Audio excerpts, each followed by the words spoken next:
Okay, I think we are live. Thank you to everyone who has joined our Ask Me Anything session with me, Xenia from the team, and Christoph. We're very excited to have you here.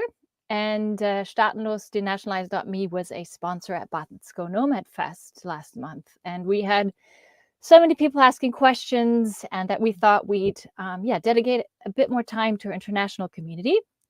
So we will be going through international questions and inquiries first, as we've had a lot of resources for our German community. So we will start. And yeah, Christoph, do you have anything to say about yourself? Where are you right now? I'm in Norway on a sailboat. And where are you? Yeah, we just crossed the Øresund Bridge from Denmark into Sweden. I'm here in the car, as you see, with my family. We're visiting a friend in Sweden. We still have 3 hours to go. But yeah, I'm now here for 1 hour to answer all the questions everyone has. Very nice. Okay. Then let's jump right in, I would say. I saw a question about Italy from Sylvia. Let me see if I can blend in. Italian in Spain, registered with AIRE. I want to be residency free. After signing off as a tax resident, do I just inform the town hall or also AIRE? Yes, so Italians generally have to get into this registry. Yeah, AIRE, that's the foreign Italian registry. And in order to get in there, you need to provide an address, like a proof of address in another country. Yeah, so once you have this proof of address, like a rental contract, utility bill, or something else, you can get into that registry, and that's enough to get out of the Italian tax system. But you need to be in the registry, otherwise you don't get out of the Italian tax system. Okay. I see another question from Alex. You registered in Germany 2.5 years ago, company in Estonia, no tax residency, temporary residency and property in Mexico. What is the best tax residency to avoid Mexican taxes? He won't stay more than 6 months anywhere. Yeah, Mexico is an interesting case because in Mexico you are not liable to taxes based on the amount of days you stay. Yeah? You can be more than half a year in Mexico without triggering tax residency, because in Mexico the concept is based more on your residency, on your accommodation, and even more on your assets and your income. So if your income or your assets are not more than 50% in Mexico, it's relatively easy to avoid Mexican tax residency, even if you stay there long term. Yeah. So, I mean, if you don't stay 6 months anywhere in Mexico, the big question is, what else do you need? The thing is, also a tax residency somewhere else would work to like overscribe Mexico. Yeah. So any tax residency anywhere else in the world, and Mexico will never trouble you at all. So you can do pretty much anything. Bulgaria can work. Yeah, generally you only get a tax residency certificate after 6 months in the country. However, it's enough to just be registered in Bulgaria, have your home available. If you want to pay voluntary taxes, you can do it without any minimum stay as well. Very good. But generally, like for Mexico, you don't need a tax residency, like I explained. Yeah, so just do what I mentioned first, and that's fine. Very good. Does Ireland care about days spent in the country? Do they follow a strict 183 days rule, or are they okay with a week or even 0 days? And then the question about day trading with own funds outside of Ireland. Yeah, tax residency in Ireland is not only determined by the 183 days rule, there's also a so-called 280 days in 2 years rule. So it's like 3.5 months a year based on a 2-year period, and which makes you taxable as well. So if you want a tax residency certificate again, which shows that you are only liable to tax in Ireland, you have to stay those 280 days in 2 years. If you just want like a residency where you can declare some taxes, you don't have this minimum stay, but you don't get this residency certificate. Yeah, that's the distinction. It's the same in other countries like Malta. If you're day trading with your own funds outside of Ireland, if you are non-dom, if you consider tax resident, then it's still tax-free. However, you should be a bit careful. Like if you're day trading and it's all originating from within Ireland, it can be an issue. So it might be wiser to have like a foreign company with foreign management to be on the safe side. But generally, capital gains from Ireland as a non-dormant tax-free as well. If they're not, it can be 33% local capital gains tax. So that's why you should be careful if you're really day trading from a computer within Ireland. Yeah. Okay. Is the Georgian bank account private or business, or can it be used for both? And is there a business and a private account for each? We currently just open private accounts, personal accounts in Georgia remotely. We can only do business accounts for Georgian companies. So if you do a sole entrepreneurship or a limited company in Georgia, we can help you open a business account there. But everything else is personal. I already saw some people who used the personal account for private purposes, even with the LLC. Sorry, for business purposes, even with LLC. That's not officially legal, but it might work. Yeah, but we don't recommend it.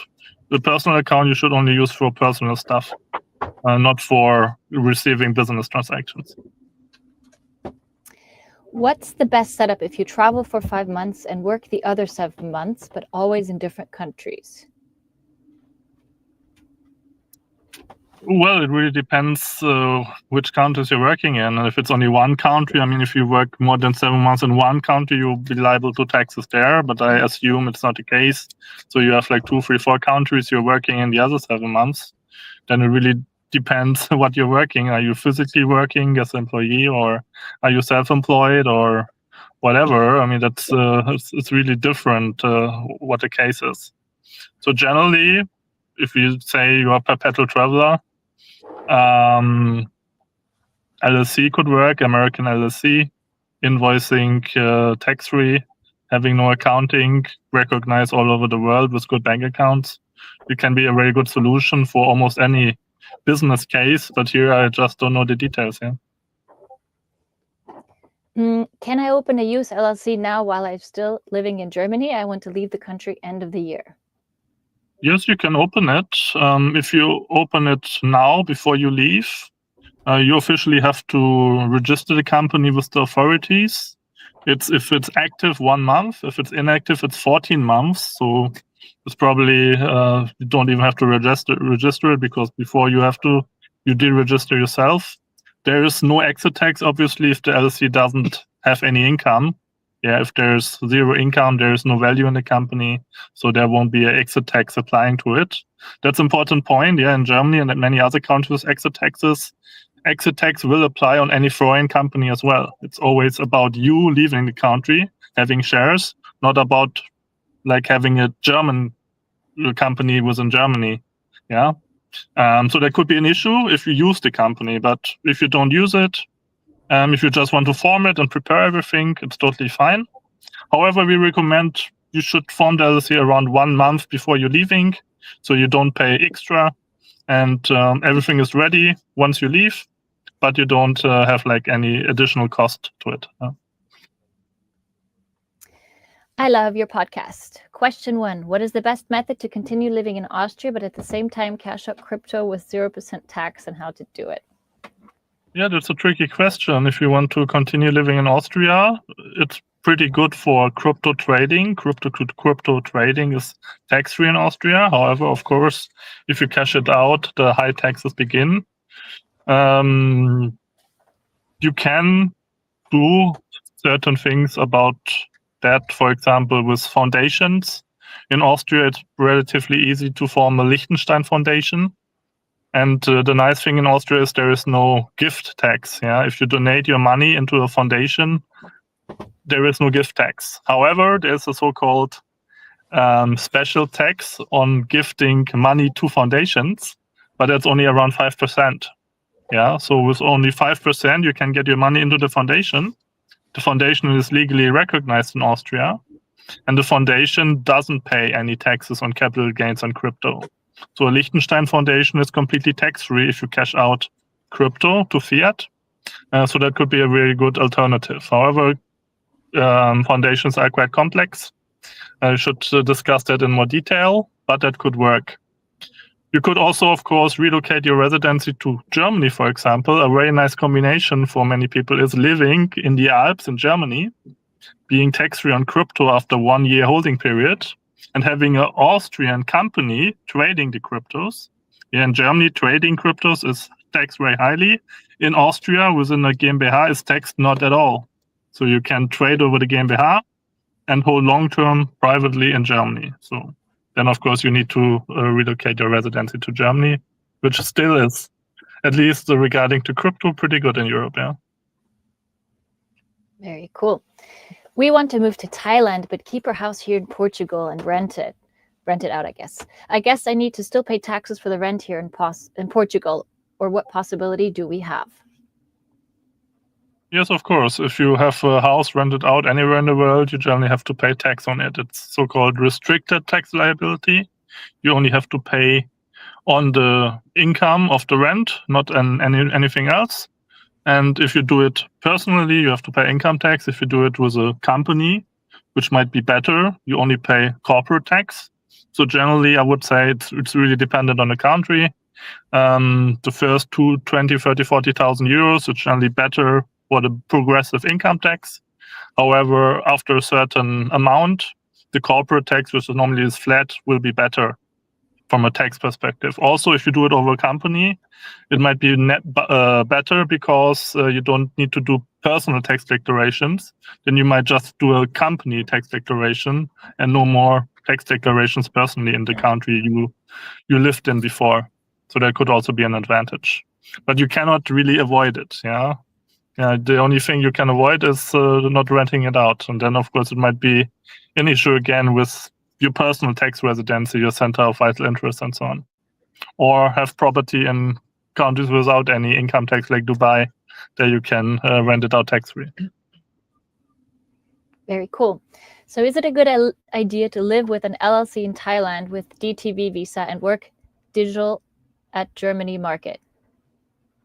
Yes, it's generally a very good idea because Thailand is a very good tax residency, which is tax-free on foreign income, but still has a tax treaty with Germany. So you're pretty safe in Thailand if you live there more than half a year. You won't pay any tax on your LLC, at least not on income remitted to Thailand. Yeah, Thailand had changing rules. At the moment, it's like everything you bring into Thailand has to be taxed in Thailand. And bring into means basically everything, withdrawing cash from the ATM, wiring into Thailand. What else? That will all constitute a taxable transfer. This will change again from next year. Basically, everything you have offshore of Thailand for 2 years and then bring into Thailand will still be considered tax-free. Yeah, this is a evolving rule, which is now a bit better. Before, until 2 years ago, you had the rule 1 year outside of Thailand, it was tax-free. Now it will be 2 years outside of Thailand will be tax-free, even if it's remitted to Thailand. It's a bit complex to understand, but generally it's the same rule you have in Malta or in Ireland, the typical non-dom countries. Remittance-based tax, what you bring into the country has to be taxed. Yeah, but other than that, Thailand is still a great country, basically tax-free on everything you invest outside of Thailand or spend outside of Thailand. And the LLC combines very well with that. Yeah. All right. Can a PT, a perpetual traveler, take advantage of the double taxation treaty agreement between Malta, Spain, or Portugal and the USA? It can, but personal, that means you need tax residency in those countries. So, of course, you could maybe have a personal tax residency in Malta, but in order to prove that to the US, you generally need a tax residency certificate, and that requires you to stay half a year again in Malta. Yeah, we already had this case a few times in these questions. You can voluntarily pay tax in those countries without any minimum stay, but once you need this tax residency certificate, you generally need to have your minimum stay of half a year plus. However, you can also claim those advantages of a treaty with a limited company. So you can just form a Malta company, stay perpetual traveler, and have the Malta company claiming the double tax treaty. Of course, then the Malta company needs to own the assets. But if it's of, for example, stocks or dividends, then you can reduce the withholding tax with the limited company. Generally, you wouldn't use Malta for that, but Cyprus. Cyprus is very advantageous because in Cyprus, capital gains and dividends are tax-free, and you have very good treaties with most countries of the world. So generally for PTs who want to optimize the assets tax-wise, a Cyprus company is the right thing to do. Very good. Hello, we, Maria and Philip from Austria. We want to move on a catamaran 2026 and sail around the world. We are looking for the solution to relocate our tax residency without a stay in this country. Yes, I mean, the question is what the tax residency should do. I guess the people rather want to sail than staying a certain time in a certain country. Of course, tax residency normally always means half a year in a country. Yeah. Now there are certain exceptions to that rule.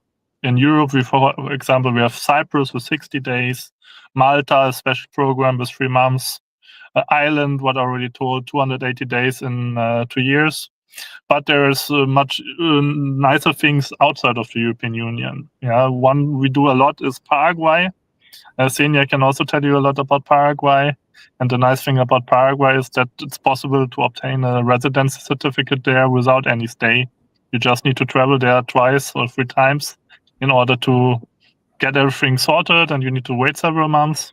But then you can have tax residency in Paraguay without staying there. If you're a sailor, there might be other alternatives. Yeah, for example, some Caribbean nations like Antigua and Barbuda, which is also very nice for sailing, have good programs. There, for example, you pay $20,000 minimum tax a year, or like maximum tax, like a lump sum tax. You need a home there, but that doesn't need to be too expensive. And then you get a tax residency certificate as well. Or for example, Gibraltar has a very nice scheme. Many people don't know about it. Because in Gibraltar, your catamaran can qualify as residency. Yeah, you don't need to buy a house there. Generally, you need to do that. But boat qualifies as house if it sails within a Gibraltar flag. And then you also need to pay around £28,000 a year in like lump sum taxes, but you get a tax residency without staying there. So that could be interesting moves as well. However, Paraguay is much cheaper and much easier. So generally, we recommend the Paraguay solution. Very cool. If I would stay a bit longer than 183 days in a certain country and just leave after that, are there likely any consequences? Well, that really depends on the country. Some countries are very strict about it, while some other countries probably wouldn't mind at all. Yeah. So generally, the higher the taxes are and the more first world, I would say, the country is, the worse it is. In like more third world countries, which lower taxes or no taxes at all, of course, you don't need to worry. But I mean, it's really difficult to say. Generally, we advise you not to go over this date. I mean, if you go over it and then leave the country and then don't plan to come back ever, of course, that could work as well. But also really dependent on the country. Some countries in like the US or Spain or so are quite strict about that. Okay. I want to live 9 months per year in Spain and either pay no taxes or minimize the tax. Yes, generally over half a year, you will be taxable in Spain. However, there is the so-called Beckham law. That's a special scheme for foreigners coming to Spain. And with the Beckham law, you can be exempted from foreign income for 6 years. So all your foreign income won't be taxable, while local income will be taxed only half, like 24% flat on local income, foreign income tax-free. But it's important that you really can prove that the income is supplied outside of Spain. Yeah, if you're like a consultant or service provider and obviously providing the services from Spain, that won't work. But for example, if you have an e-commerce company and you have employees outside of Spain and the manager out of Spain doing certain work, then it can well work. You can even have your American LLC tax-free with a manager locally or anywhere else in the world like Paraguay, and then use this LLC completely tax-free from Spain for the first 6 years. So this is quite a common solution for many of our clients. Many of them move to Spain.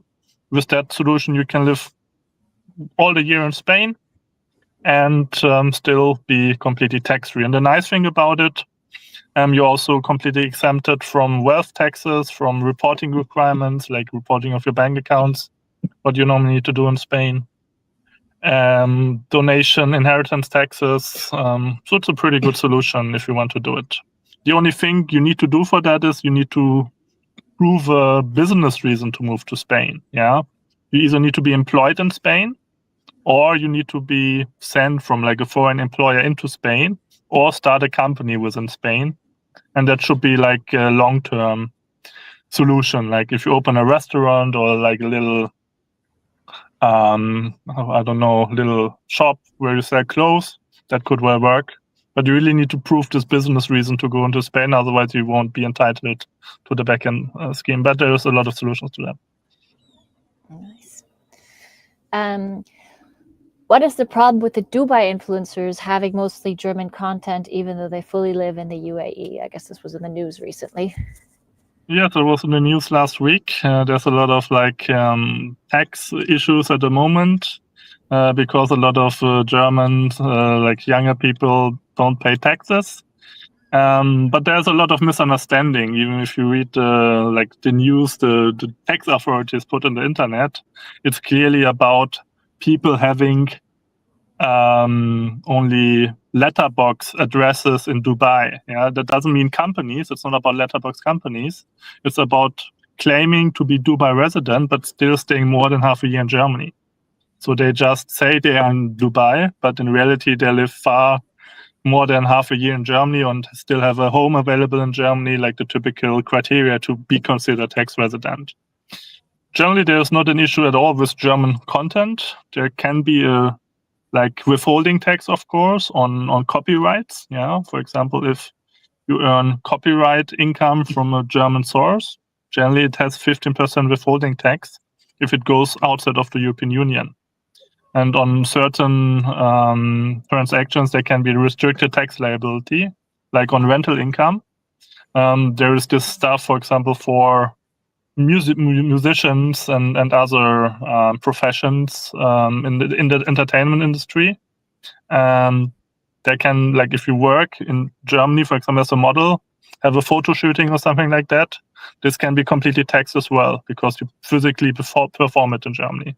But for most people, like typical service providers, consultants, you can have German clients without any issue.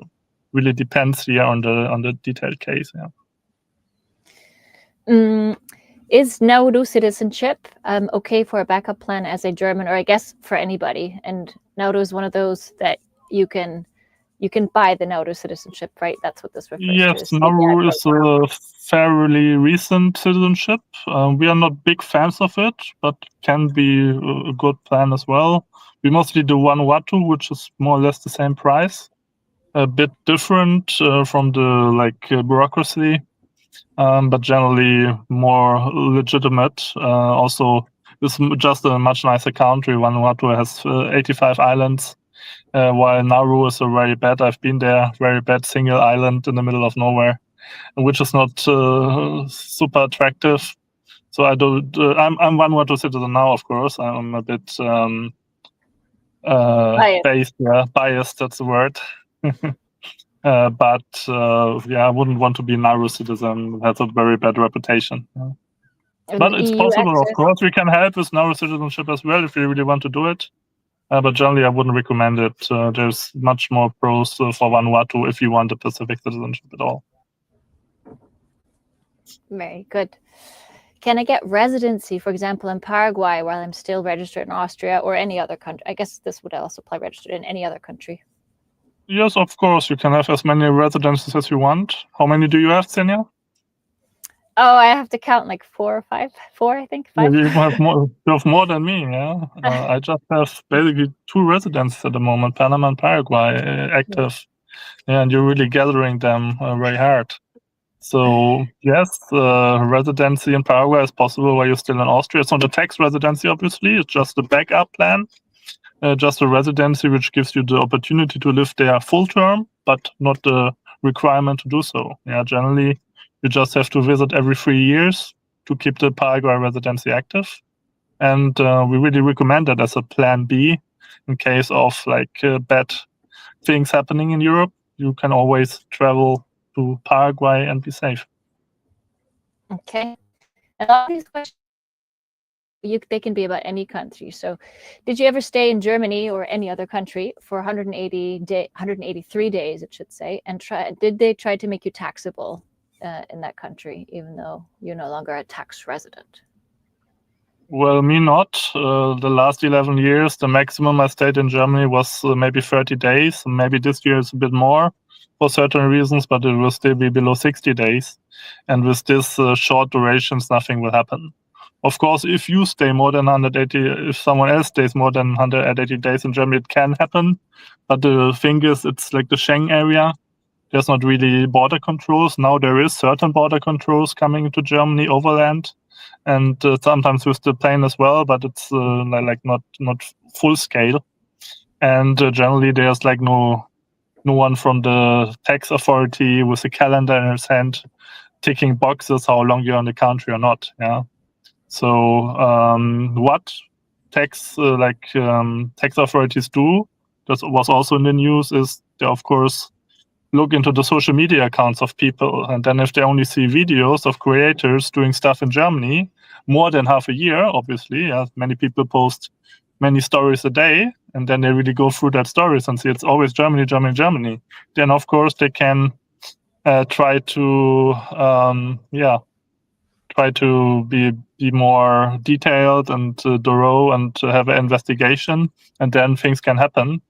But generally, from itself, nothing will happen. Actually, 95% of cases in Germany, which are in court about those stuff, is denunciation. Yeah, someone like your neighbor or your ex-partner or something knows about this fact and gives it to the authorities, and they investigate and find it out. Yeah. Okay, I see a lot of questions very specific to Germany, so I'll skip over those and try to go to the more international ones. This one is Switzerland. We want to go to Switzerland for 2 to 3 years and then move on. Is a LLC a good solution? LLCs are not a good solution for Switzerland. Switzerland is not a tax haven. It's better than Germany, obviously, but it's not a tax haven. Even in the better municipalities and cantons, you still pay around 20% tax or even more. And Switzerland has rules on foreign companies as well. It's tax evasion if you have an LLC and don't declare it in Switzerland.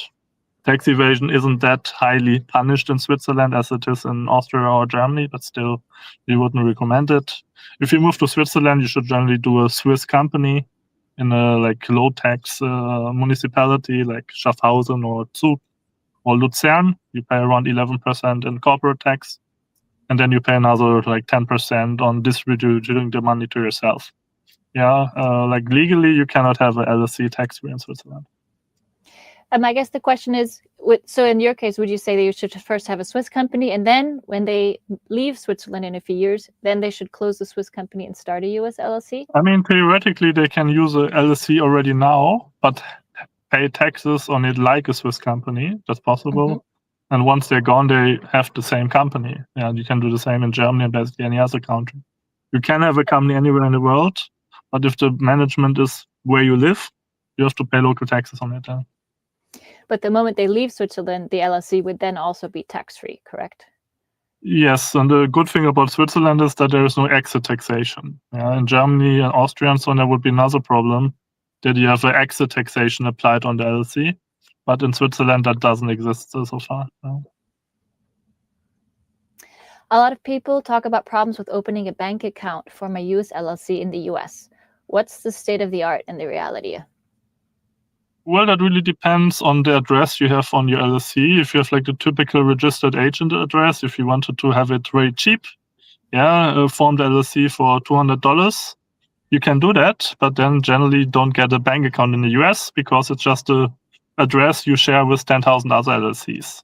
So you should get a better address, like a nice office address, or even what we offer, for example, in Florida is a rental contract, a unique suite number, like only you have the suite number, and rental contract confirming this. And with this solution, which costs $1,000 extra for our clients, they are able to get any US bank account. Of course, there's other requirements. Sometimes it's better to have a personal tax number as well. Sometimes it's advisable to have accounting or tax declarations, which you can do voluntarily. But generally, once you have this premium rental contract we offer, we can get you into a lot of US online banks. And we also offer nowadays accounts with other like real banks in the US, like Chase and other ones. So you can inquire with us for that. Yeah. Hello, I'm a Greek citizen that became a US citizen living in the US. In this case, do you and your team support with taxes with a health coaching business? Well, if you become a US citizen, you have a lot of liabilities. You will be taxed wherever you are because you're taxed on your citizenship. So in order to help you, we can consult you. We can try to optimize it, but that really depends on your tax situation in the US. Often we have to first have like green light from a US CPA to like do the international structuring. We don't do tax declarations. Yeah, we are not accountants. We don't do tax declarations in Germany, nor in the US, nor anywhere else in the world. We are like strategic consultants to ideally pay no taxes at all. So you don't need this tax declarations anymore. What is the best, easiest compliance residency in Europe for a banking account? Well, in Europe, many people choose Spain because Spain is quite strict if you spend a lot of time there. But if you don't do it, it's a very good compliance residency because in Spain you cannot be taxed on the fact that you have a accommodation there. So if you have a house there or even rent a flat there, this is not a reason to tax you like it is in Germany and many other countries in Northern Europe. Yeah, and it's also quite easy to get a tax number in Spain, the so-called NIE, Número Identidad de Extranjero. And this is basically, it's not the real tax number, but it's basically looking like one. And so even if you don't register in Spain and you're not liable to taxes in Spain, it looks like you are. And you can use that quite easily and quite quickly to verify yourself with European banks and so on. Yeah. Of course, in many cases, you can also use the stuff you have from your old home country. Many people want to avoid that for understandable reasons. However, it's pretty safe to do. If you have if you come from Germany and have a German tax number, you will never lose that. You have that from birth to death, and you still have any old address or even like an old personal account where there's still a German address inside. You can use that very well to verify yourself other bank accounts. Of course, that might lead to like information exchange with Germany or with the country you state, and that's an issue for many people. Yeah, it's one of the most common questions we get, and registering any address with a KYC with a bank does not lead to taxation. It may lead to information exchange, but not taxation. How is your experience with owning properties in Turkey and having Turkish citizenship while having Paraguayan residency and staying up to 180 days in Turkey? Well, I don't really get the question. Of course, you can have Paraguay residency and combine it with Turkish residency or citizenship if you stay maximum half a year in Turkey. Yeah, nothing will be triggered, even if you're a Turkish citizen. Up to half a year, you can stay there without any issues. And having Paraguay residency could be a nice extra. But I'm not a Turkish citizen, so I can't. I don't have any experience myself. Is it possible to register my apartment in the LLC to make sure it's safe for seizures, government seizures restraint, or what is a good option? I guess it's about property protection. It depends on the jurisdiction. Yeah, the thing is, it's not possible to have your property in LLC in any jurisdiction around the world. In Germany, that's possible because there's a special treaty between the US and Germany, which makes it possible for LLCs to own land to be into the deeds registry in Germany. But in other countries, it really depends if there is such a treaty as well. So in some countries it's possible, but in many countries it's not. You can either do it privately, or you can do it with a local company, but not foreign companies. Like within the European Union, any EU company can own property in any other EU country. But in many other countries, in like Latin America, only local companies are allowed. So of course you can have an LLC with a subsidiary Colombian company, which then owns the property, but you cannot own it directly with the LLC. I mean, you maybe could have to research that depending on the country. But that's the main point. You're often not like entitled to own property with a foreign entity. 10 years US LLC after your recommendations and living the digital nomad life. Want to find a place to settle, Thailand, Vietnam, or Philippines. What do you recommend? Yeah, I mean, that could all be interesting countries from a pure tax perspective. Thailand and Philippines is still very nice. Vietnam is a bit worse, but can be structured quite well as well. The Philippines nowadays has a nice program. I mean, it's pretty easy to stay long-term in the Philippines anyway, but we have this program. It's quite costly though, but if you pay 25K and put another 75 on a bank account, you get like permanent residence in the Philippines and even a path to citizenship after 10 years, which is quite rare for Asia. So this program could be very interesting for people who earn a bit more money. Most people, of course, prefer Thailand, which has far more visa options.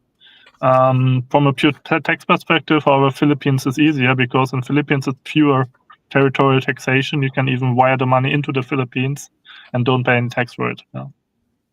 So generally, I personally like the Philippines. I would personally probably favor the Philippines over Thailand, but it's really up to everyone. Yeah. What are my options when I'm a perpetual traveler with a US LLC and still want to hire employees as web design studio? Want to hire employees. There's a lot of different options how you can do it. Yeah, the most typical are you don't have employees, you just have freelancers. Yeah, especially if they are outside of like high tax countries, like a remote team. Like Xenia is my remote employee. She is not liable to taxes in any country, so she can easily be like even a deemed employee, yeah, which is a problem in Germany, like high payment of social security and so on. But if the team is remote and doesn't pay taxes, it's the best. If they're in a like tax liable country, it's also possible, but then you should like invoice them with multiple companies. Yeah. So for example, if Xenia would live in Germany, but I pay her from 3 of my companies, it's not a big deal either. Then you have the option of a so-called employer of record. There's so-called payroll companies. It's just service providers who hire the employees on your behalf and want a certain monthly fee for that. Yeah. Often you can only do that for 18 months. But if you have another company again, first company 18 months, then other company 18 months, and then the same starts again.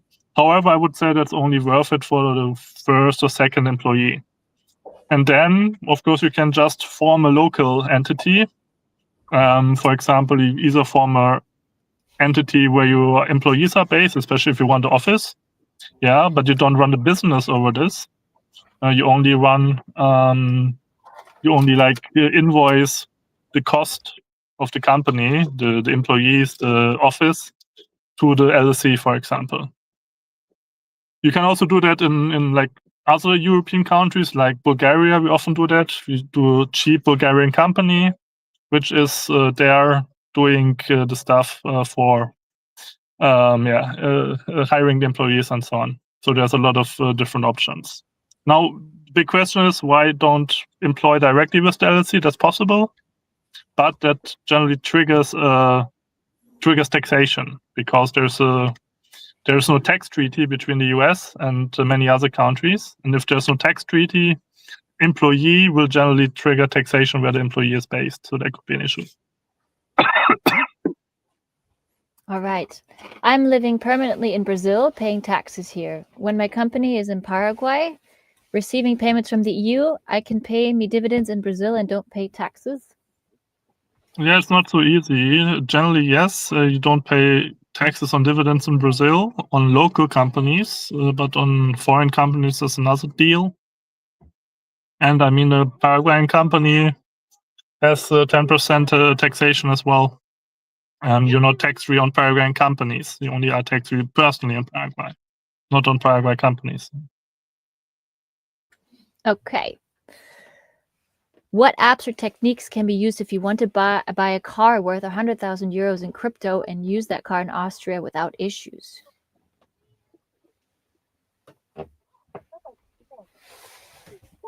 Well, want to buy a car 100,000 in crypto? I mean, it really depends. What's the situation? Are you tax resident in Austria or not? If you're a tax resident, of course, you need to declare the car and the value of the car, and you might to pay income taxes on it. But I mean, I don't really understand the question.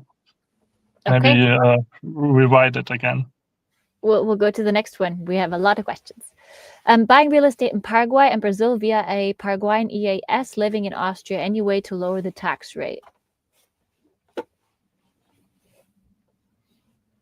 Well, you only have the option basically in Paraguay: do it personally or do it over a company. And taxes are pretty much the same. Yeah, if you pay 10% income tax or 10% corporate tax, it's not a big difference. But generally, you're more flexible, especially selling the properties if you have EIS, because in Paraguay you can still very well do share deals. So you don't sell the property, you sell the company owning the property, and if it's within a holding structure, you can generally do it tax-free. Right, this one we can't answer because we don't know where you're from. Should I have a Paraguay residency if I plan to be a PT and work as a programmer with a US LLC? Depends on where he's currently a tax resident. I mean, Paraguay residency can always make sense for everyone, even if it's not a tax residency. Yeah, you just have like a additional driver's license you get, ID card you get. Just the security of having some residence you can always go to, because I mean, it's not directly permanent anymore like it was for me 9 years ago, but now you get it for 2 years, and after 2 years you can basically convert it to a permanent one. So I think it's a good one to have. Everyone should do it, especially since it's still relatively straightforward at the moment and it can always change. Yeah, like I also did Panama 9 years ago. $5,000 on a bank account, company formation. Now the same program, the Friendly Nations visa, it's a $300,000 real estate investment. Yeah, so it can change pretty quickly and be much more expensive as well. Okay, is homeschooling in Southeast Asian countries in general allowed or tolerated for foreigners? Generally, yes. Of course, it depends how long you stay in those countries. But if you stay less than half a year, if you're not resident at all, if you're considered tourist, it's generally not an issue at all.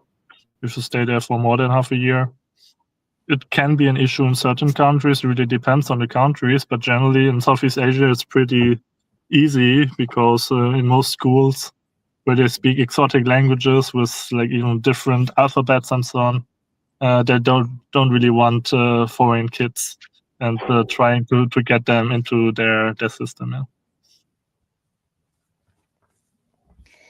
I'm a perpetual traveler and want to settle in Spain. Not sure if it's better to start a business in Spain or in any other European country, mainly German customers.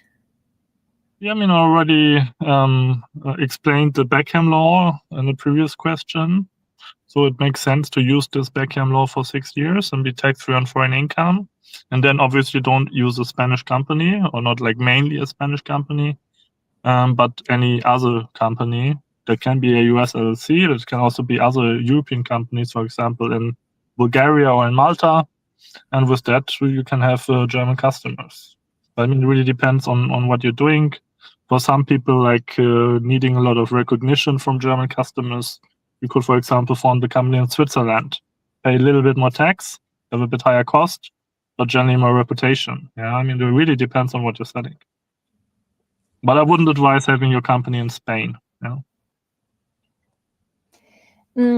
Eva asks, when I'm a perpetual traveler, no resident anywhere, how do I trade best? What is the best for a stock portfolio? And what do you think about Wells Fargo managed account?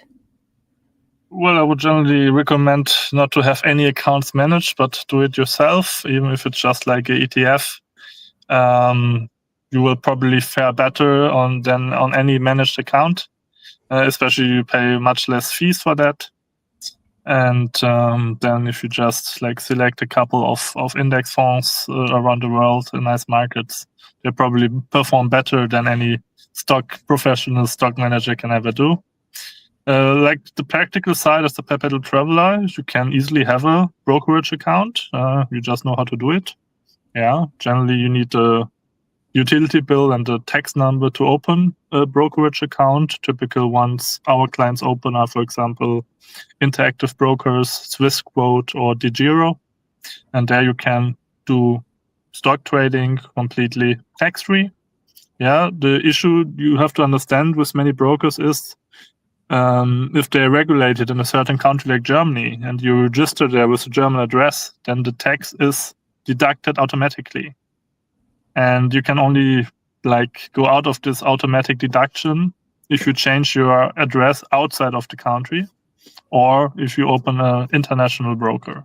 But if you have to set that up, then you can trade anywhere tax-free.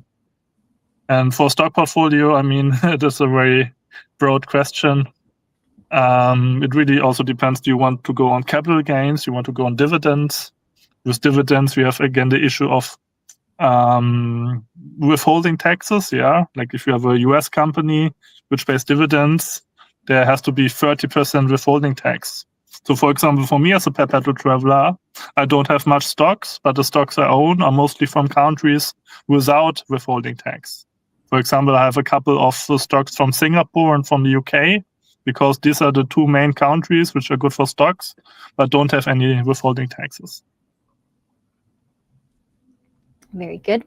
Is it possible to set up an anonymous LLC and still open a bank and a brokerage account? Yes, that's pretty much possible. You can have an anonymous LLC in many states. We mostly do it in New Mexico. Yeah, it's not completely anonymous, but it's nicely done. In every US state, you have a public trade registry where the name and like the formation date of the LLC appears, but not necessarily who is the manager or who is the owner. Now the so-called transparency register in the US, the BOI filing, beneficial owner filing, was cancelled by the Trump administration. So it was like obligation for a couple of weeks, but then it was completely cancelled. So you don't have to do it. You can do it voluntarily, but you don't have to do it. So no more filing of beneficial owners of the company, no public trade registry of the owners, and US bank accounts, business bank accounts are not exchanged with any other country either. So yes, you can do it.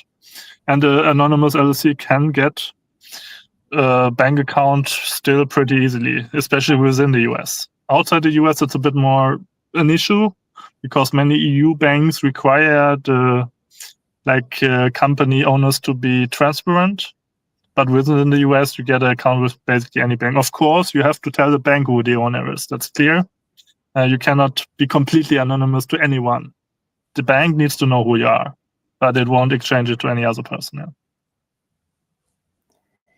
In which country should we marry to avoid inheritance tax? She's Austrian, he's Italian, and we live in Switzerland, and we plan to have children in the future. We own properties in Germany and Italy.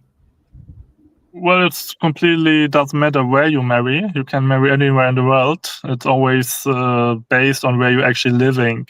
Yeah, inheritance is always about where you live and then also where the assets are located.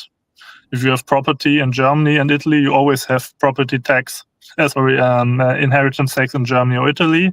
And then you can have additional taxes, which are based again in double tax treaties if you live in Switzerland. But it's not about where you marry. The location of marriage is only like how easy it is to marry or not to marry. So there's certain countries where you can marry very easily. For example, in the US, in Utah, you can even marry online via Zoom within 5 minutes, and it's done. And it's very easy for everyone in the world to do. Or in Europe, many people go to Denmark. We offer that service as well, because you need much less documents than in many other countries. That's the point about like flag theory applied on marriage. Yeah, it's about like the bureaucracy, how easy it is to marry someone else.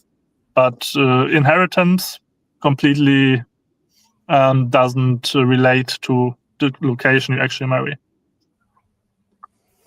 Is Namibia recommended as a tax residence with foreign income only?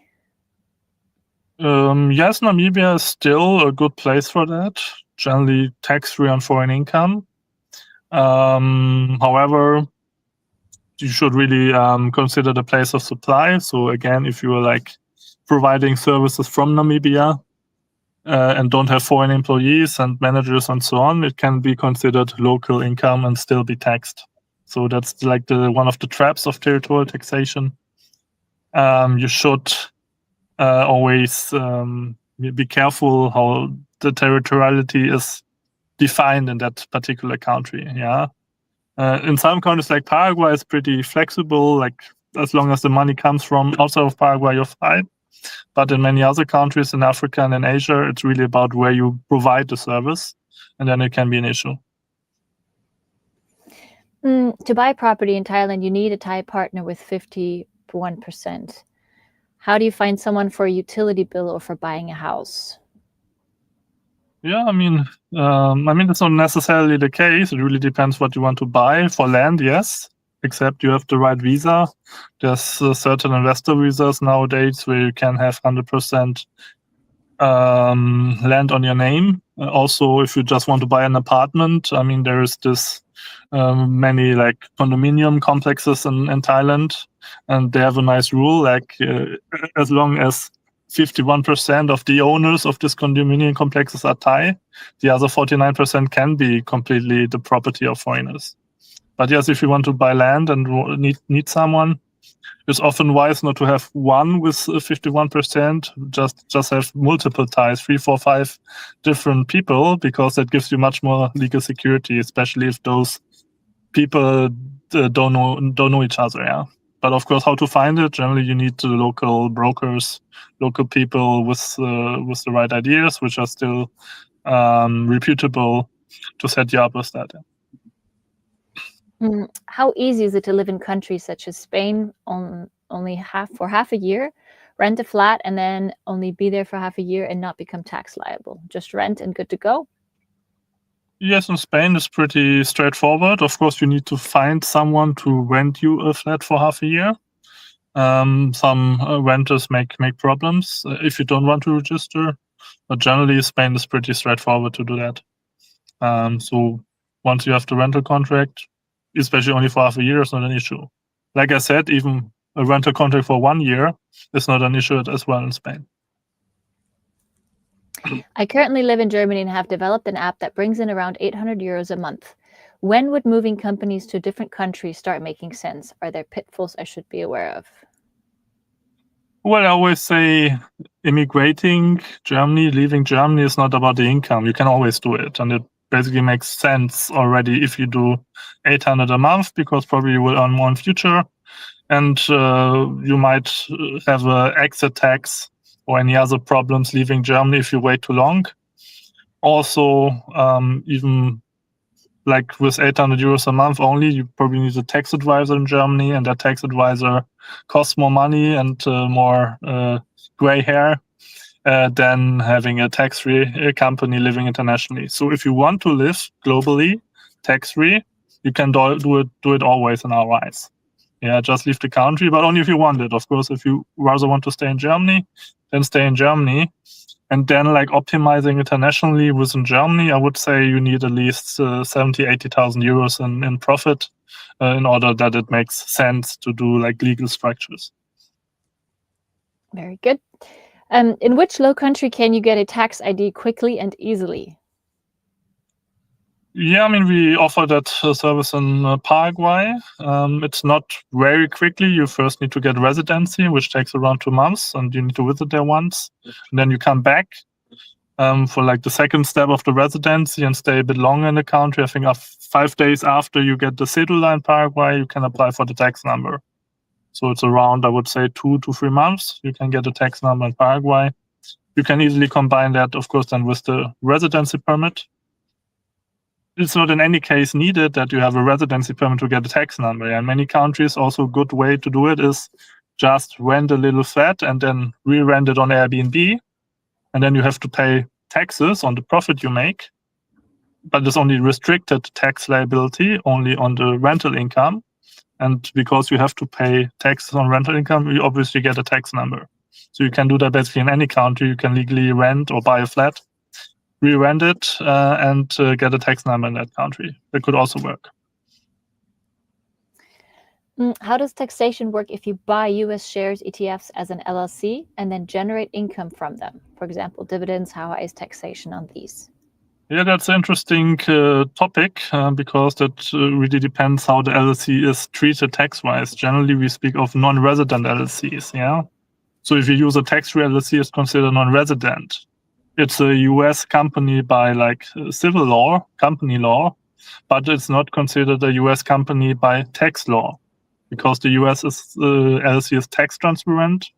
You pay taxes wherever you are resident. So generally, like a tax-free LLC pays complete withholding taxes in the US. So if you have a US dividend, you still pay 30% withholding tax because it's not considered a US company tax-wise. Yeah. So you cannot use a US LLC to optimize withholding taxes in the US. It's important to understand. And that's also the reason why a US LLC is very good for many, many things, but it's not good as a holding company, and it's not so good if it has IP income, intellectual property income from the US, like royalties from music, from apps, and so on. There is better companies for that because they can apply the tax treaty. A non-resident LLC cannot use the tax treaty. What happened to your walnut investments in Georgia? I hope it still runs well. Yes, it runs very well. I mean, you can inform yourself on our walnuts webpage, walnuts.ge. I mean, I can make a little announcement. We are soon starting to sell our walnuts over the website. We found a nice distributor who imports the walnuts to Germany. And everyone soon, in a couple of weeks, can go to our website and order their own package of Staatenlos walnuts to their home. So we have someone else like doing all the import, all the taxes. We just provide you with the link, and then you can buy a lot of walnuts. Still working very well. We did a lot of investments. It's the biggest walnut plantation now in Georgia, soon in Europe. And yeah, I tasted them already. They're pretty nice. Yeah, I tasted them too at our 10-year anniversary celebration. And for those that don't know, Christoph likes to do kind of long-term investments. And so even the walnut, when did you first start investing in that? Years ago, 7-8 years ago? 9 years ago, we started a walnut investment. Still, I can tell I never received any single dividend so far. The thing is, we reinvested a lot of money. Now the project is 4 times bigger than we imagined 8 years ago. There's a lot of like loans which need to be paid back first, so probably still another 2-3 years until we get a dividend. But then it's a very nice retirement income, I always say. Yeah. You also have a wine farm in Argentina, and then this one. And sometimes we also get our community to help invest in some of these projects, which was the case earlier. Yeah, I mean, the wine farm is more like an expensive hobby, I always say. It's more luxury than an investment, but it might be investment long term if the wine has a lot of people who want to buy it. And I mean, we sponsored it on a couple of events, and some people really like it. So I hope there is some money return potential on the wine as well. Is there an easy solution if I am in Canada or the US to create a company like an LLC with a VAT number that need to make partnerships with other companies, for example, Shopify? Well, if you want a VAT number, you shouldn't form a non-EU company. I mean, it's possible, but it really depends what you do. Yeah, if you sell e-commerce within European Union, of course, you can get a VAT number for the LLC as well. But in like services, you generally cannot get a VAT number for a foreign company. So if you want a EU VAT number, there's similar structures to the LLC also in Europe. For example, a limited partnership in Cyprus or in Malta or an island. It's basically the same. It's tax transparent. It's tax free if used similar to LLC. It has accounting, of course, but it can also get a VAT number. Yeah. The US doesn't know any value-added taxes. There's a sales tax in the US, but only on physical products and only from certain thresholds. And in certain states, some states don't have a sales tax at all.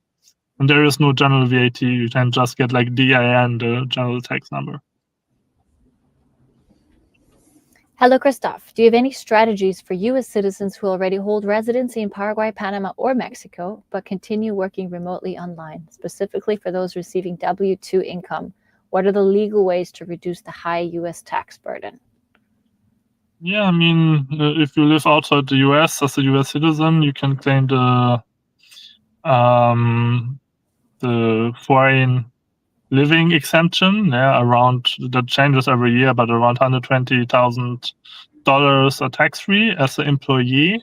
So what many people do is they form an offshore company, are employed in that offshore company, and have the first 120K tax-free. But higher than that, generally, you need to pay taxes.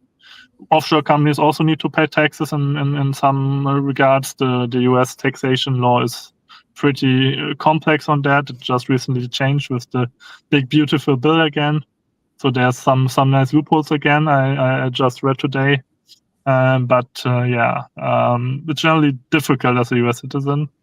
There's one solution: move to Puerto Rico. Yeah, in Puerto Rico, as like the 51st state of the US, many people say that. There's legal ways for US citizens to really lower their taxes to very low. However, that means you need to stay almost half a year there. So yeah, of course you can give up the American passport if you like. Here's one for me. Where am I? I'm on a boat in Norway and Christoph's in a car in Sweden. So we're both very far north in colder areas of Europe. Does the digital dollar or digital euro change the model of US LLCs? What do you think will change then? I don't think it will change much or anything at all. I mean, this is just about the currency. I don't think all other bank accounts or so on will be prohibited. And I mean, the US just basically decided there won't be any CBDC coming. It's basically a law now. I mean, you have kind of a digital dollar in terms of like competing stable coins. But this is like pretty good for the LLCs. I mean, it's something I use myself now. Like for my business bank account, I pay a salary to my personal crypto account, which runs in the US. Yeah, it's a US dollar account, personal, but it's directly on the blockchain. And I can directly from the US dollar bank account send USDC or USDT or like put it on my crypto debit card to spend it and so on. So I think, I mean, it really depends how you see it. Of course, the state digital dollar could make issues, but like the crypto digital dollars are pretty useful to use together with LLC, for example. If you got a confirmation of residence from a country outside Europe, does that work for compliance reasons as a utility bill? Really depends on the platform you use it for, but mostly not. Most banks always want a utility bill. Sometimes they're fine with like credit card statements or bank statements with an address. But like pure like residency confirmations without any address won't work. If they have an address on them, they could work. Are there secure accounts in America or Europe without banking data exchange? Is a business address required? Banking data exchange is probably a question. I mean, US business bank accounts are not exchanged. That's always a solution, but you need to form an LLC for that. In Europe, there's always data exchange, except for Northern Cyprus. Northern Cyprus, because it's not a recognized country, doesn't have any data exchange. Of course, there's also like Transnistria and all those other non-recognized countries, but forgot about banking in them. North Cyprus still has not the worst like British banks with local offices, so it can be a good place to hide money. We also offer bank accounts in the Dominican Republic. That's a good solution as well, for example, especially if you have funds or if you live in Latin America. The Dominican Republic can really make sense. Yeah, we offer bank account openings there. If I want to live in South Korea, Germany, and the US in retirement, is this a good combination? Which country could be a nice add-on? Yes, I mean, generally it's a good combination. You can stay up to half a year in both South Korea and Germany. You can stay generally up to half a year in the US, but there's a so-called substantial presence test. So like the average of 3 years of stay is also calculated with a certain formula. Generally, you can say if you're less than 120 days each year, you're safe in the US. So up to 4 months, long term is safe in the US. I would say up to 4 months in Germany as well, up to 4 months in Korea as well. The nice thing about the US, you can have a home in the US without triggering anything, like similar to Spain. You can have own a house in the US that never triggers a tax residence in itself. So buy your house wherever you want in the US. You can do the same in South Korea. Only in Germany, it's difficult with your own home. You should, mostly stay with family and friends or in hotels or in short-term rentals or so on if you are in Germany during that time. And like another nice country, I mean, basically all the world is open, yeah. That would be like a fourth country for like 3 months. You can do that basically in every country in the world. Yeah.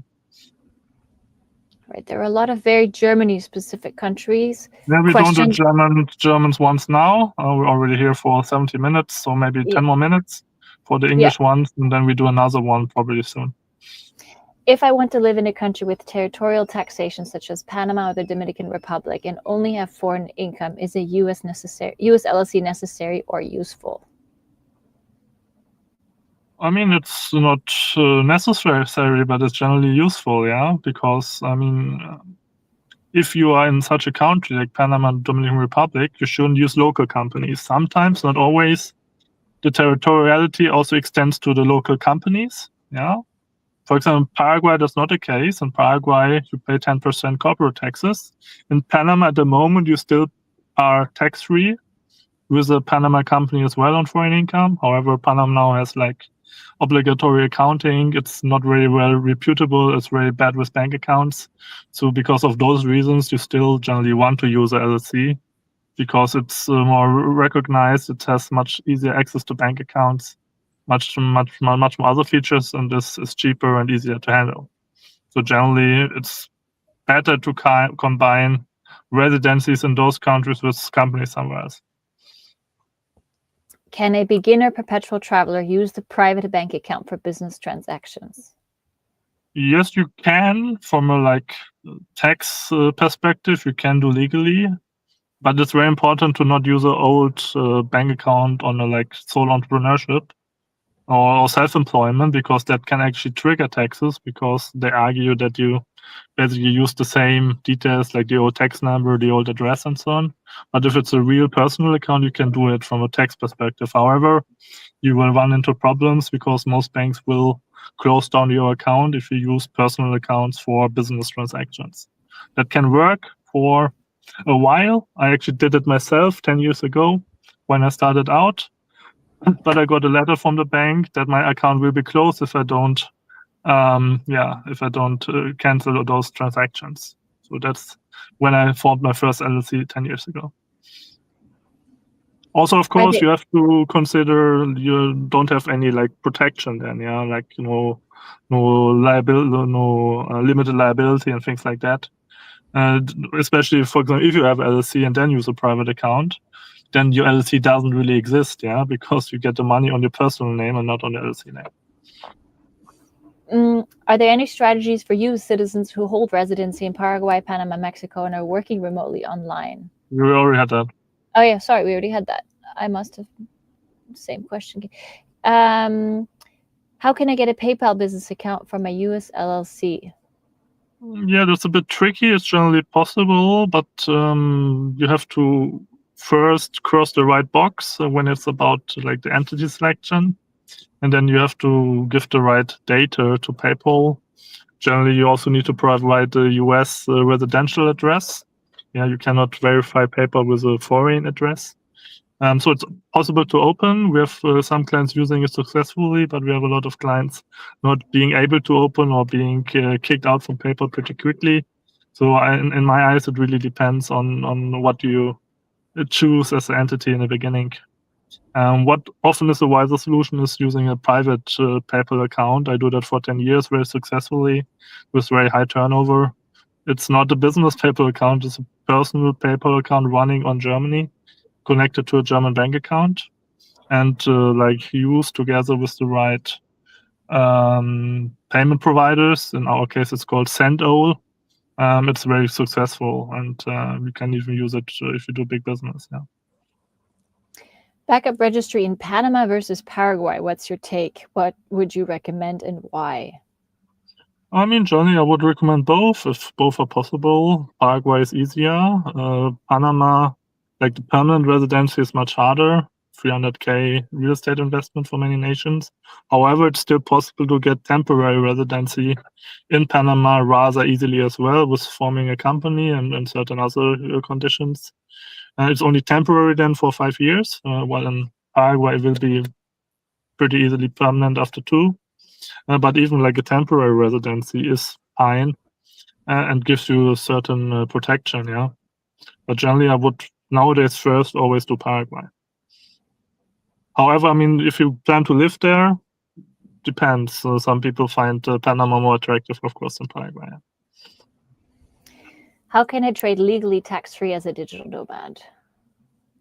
Yeah, if you don't have any tax residency anymore, if you're not liable to taxes in your home country, you can trade tax-free. If it's like active day trading, I think, your capital gains are tax-free. If it's related more to dividends or interest, of course, you have issues with withholding taxes.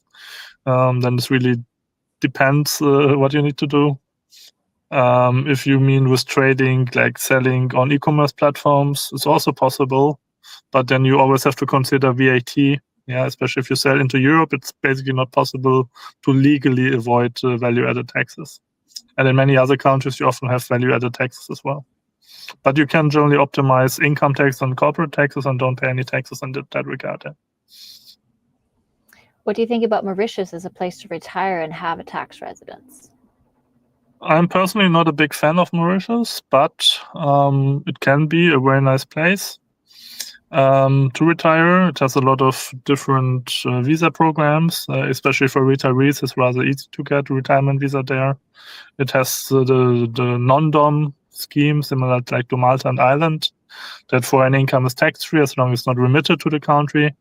So you just like remit a little bit of income, pay taxes on that, like 15%, and the rest will be tax-free. So for people living off capital gains, or even entrepreneurs with like foreign companies, it can be a very nice place to retire.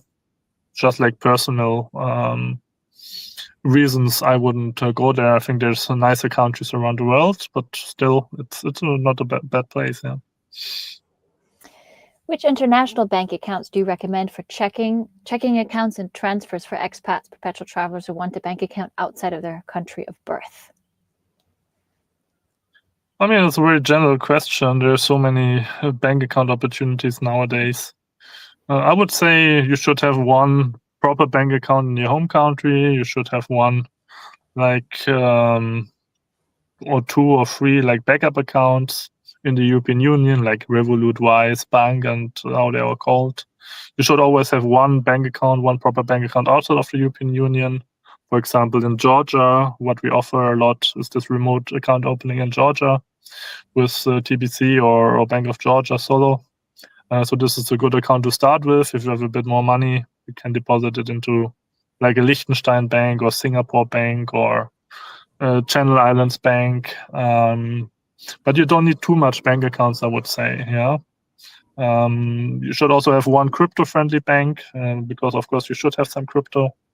So this is everything I would recommend. But it's yeah.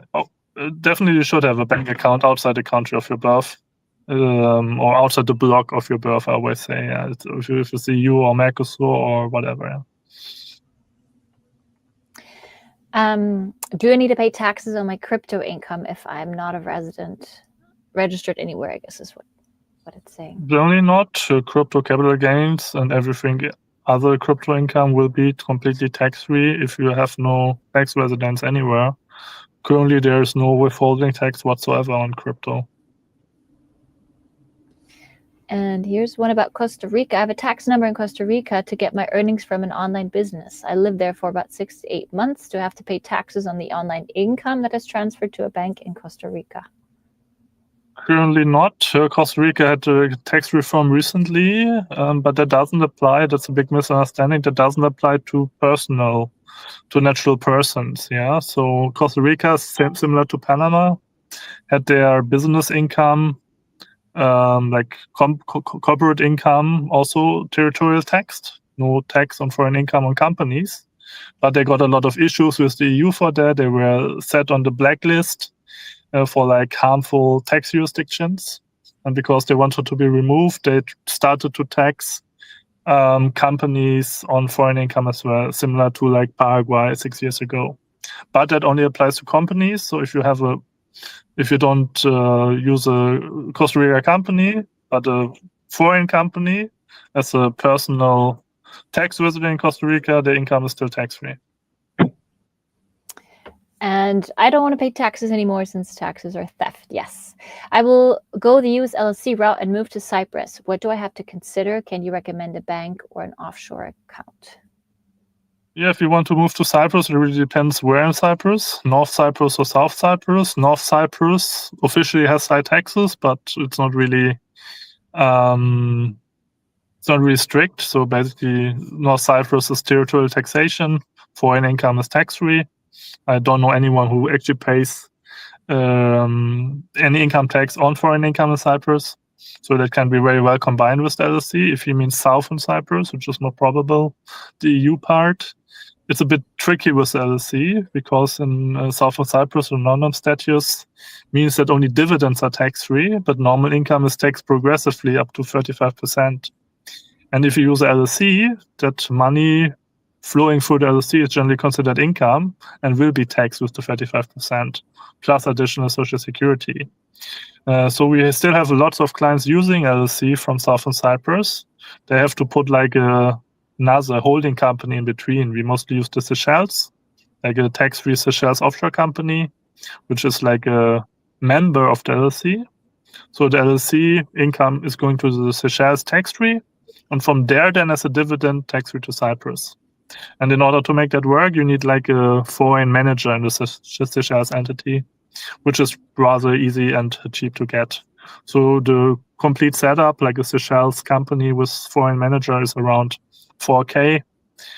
So with the LLC together, 5K more or less, and you have a completely tax-free and accounting-free company from South Cyprus, and you don't need to pay 12.5% in the Cyprus company. Okay. Are you good for one more? Yeah, we can do one more or two more, and then we need to move forward. Still 3 hours of driving. Is there a need for a compliance residency as a PT, perpetual traveler, with a US LLC? By now is all fine, but is there need in the future for banking, KYC, or crypto or tax office documents? I mean, it really depends on the person. If he is fine with the account he set up, he can use it as long as possible, yeah? I mean, I did very little changes on my personal banking over the last 10 years. I still use pretty much what I set up back then. But I had to make a lot of changes on the business level because every year, like my bank accounts get canceled and I need a new business bank account. Generally, like the old details from the home country are sufficient in many cases. But once they're not anymore, it's time to look for compliance residency. And of course, I always say be on the safe side, prepare over time, prepare any compliance residency, and then just have everything or already use it to open like backup bank accounts. And then you don't need to react swiftly when you maybe don't want to. Yeah, there was a question about how easily is the Paraguay residency being retired? And Paraguay residency in general is one of the easiest residencies to obtain, at least for now. So we always say better to get it now than wait as, things and laws change. Always get it. I mean, everyone get it, even if you're unemployed or student or whatever. Basically, there is no requirements at the moment. You just have to pay the lawyer, ferrying you around Asunción, and of course, paying your flight there and so on.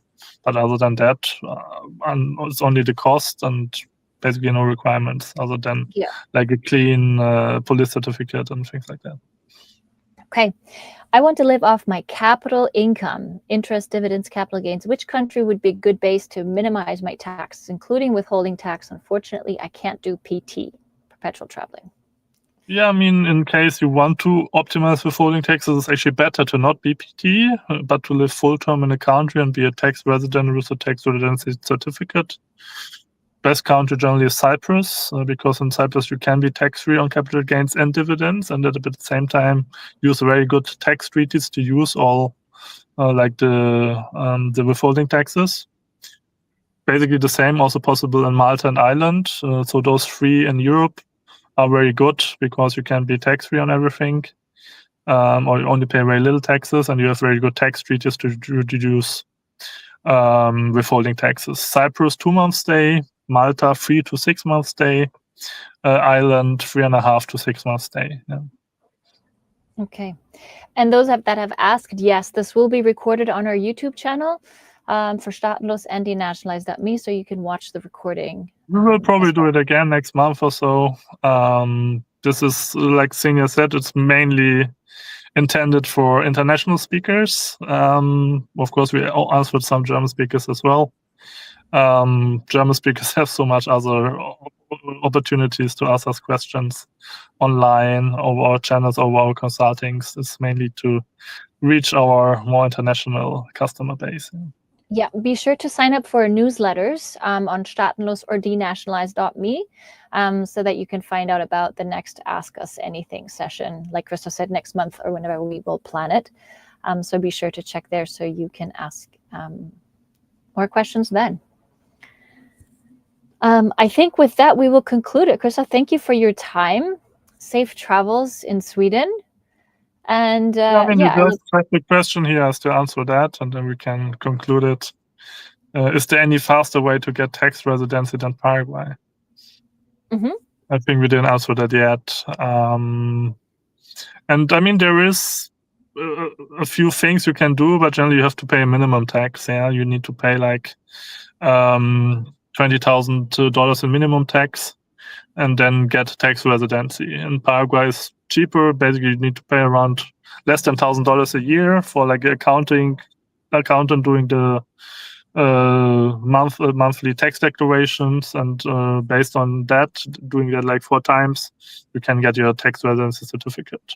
There will be a nice option coming soon. I can tell that in Prospera. Yeah, Prospera is the so-called free city in Honduras, like a special autonomous zone.